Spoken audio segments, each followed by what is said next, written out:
Welcome back to The Explainer. Today, we're going to crack the code of a fascinating and, let's be honest, often overlooked chapter from the book of Genesis. We're talking about turning a super dense text into a dynamic story. Okay, so when you first look at Genesis chapter 5, it just seems like, well, a really dry, repetitive genealogy, right? It's this long list that connects Adam to Noah, and it's just filled with names and numbers that, can kind of make your eyes glaze over. But what if I told you that hidden inside this ancient list is a really powerful, super intentional story? So that's the big question, isn't it? What is the real purpose of this list? I mean, is it just some old historical record, or is there something much, much deeper going on here? All right, let's dive in and find out.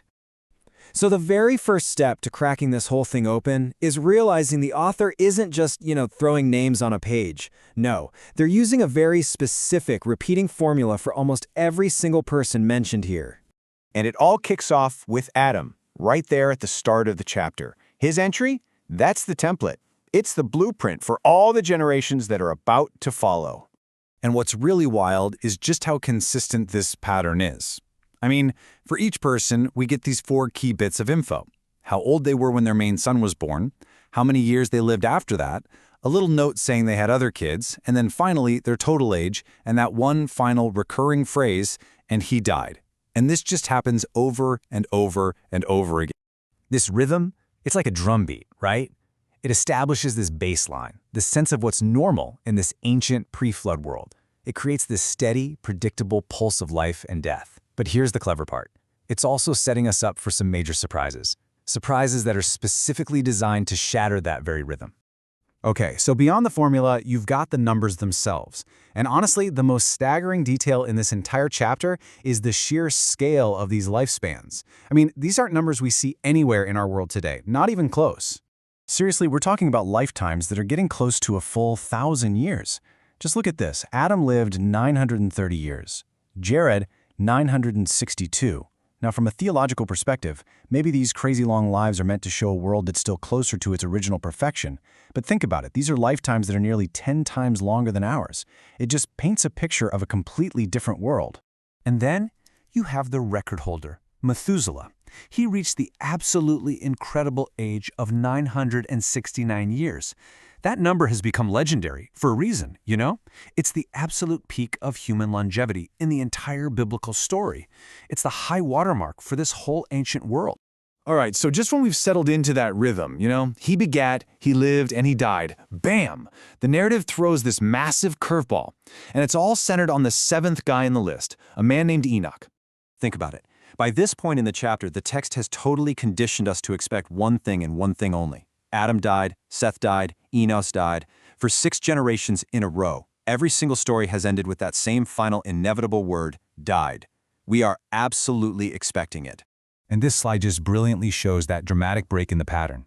Look on the left, you got Jared, Enoch's dad. He follows the formula perfectly. He lived a long life, and he died. Simple. But now, look at the right. Enoch's story, it doesn't end with death at all. He walked with God, and then, so mysteriously, it just says he was not. This totally unique fate makes Enoch such a pivotal figure. He's the one guy's relationship with God was so deep, so profound, that it literally let him bypass death. He is the great exception that proves the rule for everyone else. Okay, so let's move on to the final names on the list, because this is where everything starts building to the chapter's climax. The author has one more really big point to make before this whole section of the story wraps up. So after Methuselah, we get his son Lamech. And when Lamech's son is born, he does something that no one else in the entire chapter has done. He looks at the cursed ground, the one that was mentioned way back in Genesis 3, and he speaks about a future hope. So this is the crucial point, right? Noah is explicitly named as a source of comfort and relief. His name is a prophecy.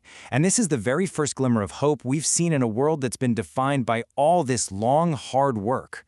And it perfectly sets the stage for the huge turning point in the whole story, the flood. And you see, that prophecy about Noah, it's not just some random detail. It's the culmination of the entire chapter. When you put all these pieces together, the formula, those crazy long lives, the big exception with Enoch, and now this final prophecy, the true purpose of Genesis 5 becomes crystal clear. This chapter isn't just a list. It's a bridge, a really meticulously constructed bridge. And as this timeline shows, it creates this direct, unbroken line from the very first man, Adam, all the way through these key figures like Enoch and Methuselah. And it leads us right to the man who's going to survive the Great Flood, Noah. So yeah, this chapter is a really crucial piece of what you might call narrative architecture. It does a few key things. It establishes the timeline from creation to the flood. It gives us a glimpse into this ancient world. It highlights these really unique figures like Enoch, and most importantly, it introduces Noah as the big hope for a new beginning. So, what's the big takeaway here?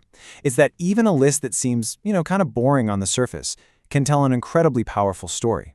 It leaves us asking some huge questions. What was happening in the world during these 10 long generations that made a global flood necessary? And why was this one family line chosen to build the future? It shows you that Genesis 5 isn't just about who lived and who died. It's a carefully crafted setup, leaving us to wonder about the world it describes and what's coming next.